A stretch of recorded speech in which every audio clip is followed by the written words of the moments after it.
NMDC का recruitment का notification आया है। आओ जानते हैं पूरा डिटेल जानकारी इसके बारे में। तो सबसे पहले देखो पोस्ट कौन कौन से ब्रांच का या फिर कैटेगरी का पोस्टें हैं।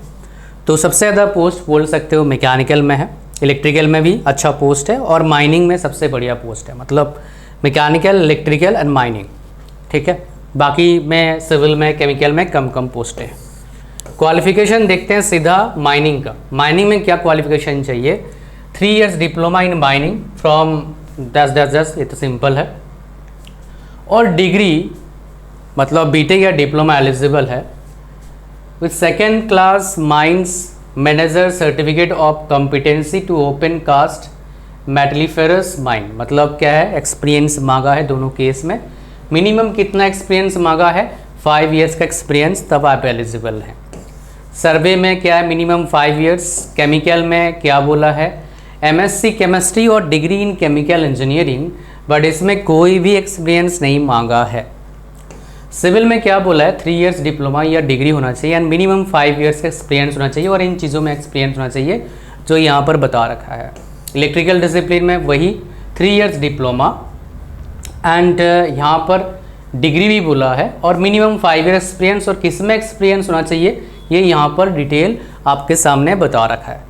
ऐसा ही नोटिफिकेशन आपको देता रहूँगा डिटेल इंफॉर्मेशन के साथ। तो वीडियो को लाइक करना, चैनल को सब्सक्राइब करना और डायरेक्ट इंफॉर्मेशन के लिए हमारे टेलीग्राम चैनल को ज्वाइन करना, उसका लिंक इस वीडियो के डिस्क्रिप्शन में है।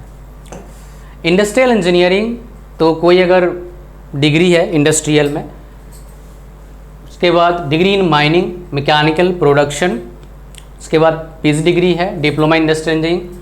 और तो मतलब क्या है, इंडस्ट्रियल इंजीनियरिंग का जो है आईई, जिसमें आप पोस्टें आप देख रहे थे कितने पोस्टें, इसमें कोई भी 3 पोस्टें हैं बट कोई भी एक्सपीरियंस नहीं मांगा है, बाकी सब में एक्सपीरियंस मांगा है। मैकेनिकल में डिप्लोमा और डिग्री होना चाहिए और 5 साल का एक्सपीरियंस होना चाहिए इन चीज़ों में। तो ये एक्सपीरियंस हो गया 5 years और प्लस कुछ चीज़ों में विदाउट एक्सपीरियंस है। मैक्सिमम एज क्या है जनरल वालों का, यूआर का 32 years। स्टाइपेंड मिलेगा during training period of 12 months।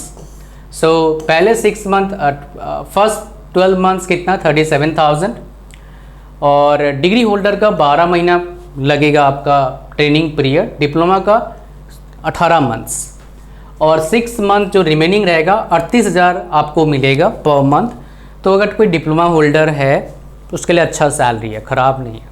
Problem कहाँ है आपको बताऊंगा, बिकॉज 5 years एक्सपीरियंस मांगा है, तो यहाँ पर जो एलिजिबल है उनके लिए प्रॉब्लम है, बट सोल्यूशन भी आपको दूंगा, टेंशन मत लीजिए if you are eligible for this job. Pay scale on completion of training, तो परमानेंट जॉब हो गया। पे स्केल क्या होगा? 37,000 टू 1,30,000, मतलब इन हैंड कितना आएगा? 70 के आसपास मेरे हिसाब से इन हैंड आना चाहिए।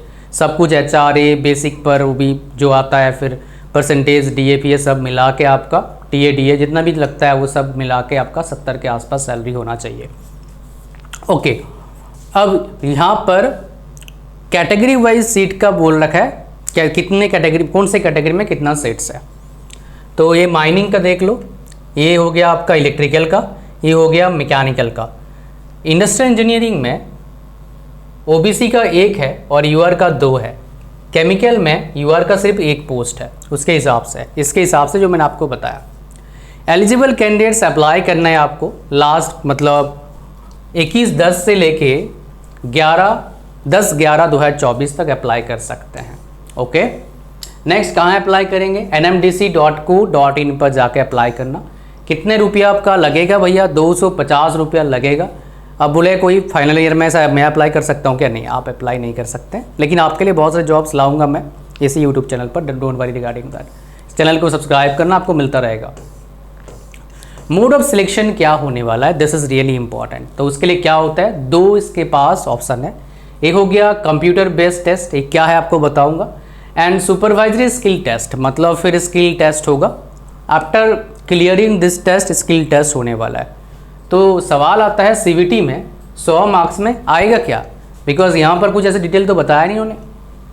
तो यहाँ पर मेरे को लगता है आपको टेक्निकल सवालों देंगे, हो सकता है कुछ एप्टीट्यूड और रीजनिंग भी दे दें, ये किसी को भी नहीं पता। तो PSUs में जो पैटर्न होता है एग्ज़ाम का वो लगभग वो फॉलो करेंगे। मेरे हिसाब से 80 नंबर का आएगा आपका, 80 नंबर का आना चाहिए मेरे हिसाब से आपका थ्योरी, और थ्योरी मतलब क्या, टेक्निकल वाला, न्यूमेरिकल का चांसेस कम है, 20 नंबर ऐसे मिक्स करके आ जाएगा, ऐसा चांस है। या 70-30 या फिर 100-50 ऐसे हो सकता है, किसी को नहीं पता क्या होने वाला है। बट यहाँ पर जैसे बोला है 100 मार्क्स तो 100 ही सवाल आएंगे, तो 70-30 के आसपास होना चाहिए। 70 टेक्निकल, 30 नंबर ऐसे मिक्स करके आ सकता है, या फिर 100 के 100 टेक्निकल आ सकता है। अब सवाल आता है प्रिपरेशन कहाँ से करें, उसके लिए आप क्या करिए, अगर इलेक्ट्रिकल से, मैकेनिकल से, हैंडबुक आता है बहुत सारे कंपनीज़ के पब्लिकेशन के, उसको आप बाय कर सकते हैं। आपको चाहिए नीचे कमेंट करना, मैं आपको लिंक दे दूंगा अमेजन का या फिर फ्लिपकार्ट का, वहाँ से बाय कर सकते हो आप। पहला। दूसरा, मॉक टेस्ट कहाँ से प्रैक्टिस करें, बिकॉज ये CVT होगा। 5 साल से आप जॉब कर रहे हैं, तो आप तो भाई साहब आउट ऑफ टच हो चुके हैं, इसलिए बोला छोटा बुक पढ़ने में आपको थोड़ा ईजी हो जाएगा। बट अपॉर्चुनिटी अच्छा है सभी बच्चों के लिए जो एलिजिबल हैं, बिकॉज बहुत सारे बच्चे जो वीडियो देख रहे हैं एलिजिबल नहीं है, मुझे पता है। तो आप लोग क्या कर रहे हैं, इसलिए वीडियो बना नहीं रहा था, मेरे को ये डेटा मिल गया था कल। पर बहुत सारे बच्चे मेरे पास कहें सर बताओ इसके बारे में, हम तो एक्सपीरियंस वाले हैं, आपको बहुत दिन से जानते हैं, तो इसलिए वीडियो बना रहा हूँ। तो आप लोग क्या करना, अगर प्रिपरेशन अच्छे से करना है तो आप लोग मॉक टेस्ट हमारा बाय कर लेना, SSC JEE वाला। उसमें टेक्निकल 10 फुल लेंथ आपको मिल जाएगा, 100 करके 1000 क्वेश्चन वो कर लेना। और नॉन टेक के थोड़े थोड़े कर सकते हो, मतलब एप्टीट्यूड रीजनिंग के थोड़े थोड़े, दैट्स इट। बट ज़्यादा फोकस करना टेक पर, बिकॉज मेरे को लगता है ज़्यादा सवाल टेक पर आएगा। इलेक्ट्रिकल और मैकेनिकल का मैं टेस्ट सीरीज का लिंक डाल दूंगा, और किताब का लिंक भी डाल दूंगा मैं डिस्क्रिप्शन में, वहाँ से आप बाय कर सकते हैं। ठीक है, ये चीज़ आप कर लो तो आपको बहुत बेनिफिट्स मिल जाएगा इस एग्ज़ाम को क्रैक करने के लिए। फिर आपका क्या हो जाएगा, ये टेस्ट होगा supervisory skill test based on the जो भी चीज़ें आपके पास है। फिर आपको क्या करेंगे, ratio for candidate to be call for skill test, तो एक सीट पर 3 बच्चों को बुलाएंगे। तो जैसे 10 वैकेंसी किसी ब्रांच में, तो 30 बच्चों को बुलाएंगे टेस्ट के लिए। फिर टेस्ट के बाद क्या हो जाएगा, आपका लिस्ट बनेगा। फिर आपको क्या हो जाएगा, so merit list of the candidates for the test and also for final selection will be prepared discipline wise on the basis of performance in the online CBT।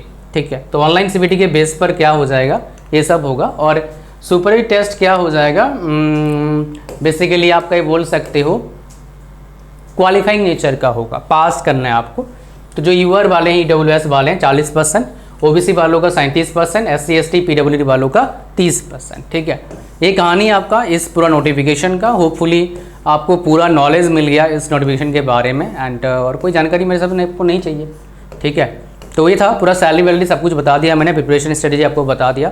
Thank you very much. Like कर देना video को, channel पर subscribe करना। और SSC JEE का mock test का test series का link description में है। इलेक्ट्रिकल मैकेनिकल का किताब का लिंक इलेक्ट्रिकल मैकेनिकल डाल दूंगा। केमिकल का कोई मिलता है मेरे को बोल देना। सिविल से कोई बच्चा है तो सिविल का भी मॉक टेस्ट डाल दूंगा डिस्क्रिप्शन में, जाके आप ले सकते हैं और मॉक टेस्ट दीजिए। अच्छा उसमें फीचर है, रैंकिंग का फीचर है, एक्सप्लेन अच्छे से कर रखा है सवाल को। और जिन्होंने ये सब मॉक टेस्ट बनाया है, मैंने खुद बनाया है कुछ, बट सब कुछ तो मैं बनाया नहीं। तो जो भी कंटेंट क्रिएटर्स हैं वो सारे अब जॉब कर रहे हैं, पहले भी जॉब कर रहे थे, एग्ज़ाम क्रैक हुए थे, उनसे हम क्वेश्चन बनवाते हैं, मैक्सिमम टेक वाले क्वेश्चन जो होता है, तो वो आपको देखने को मिलेगा। ठीक है, थैंक यू वेरी मच। मिलते हैं नेक्स्ट वीडियो में। God bless you all, bye bye.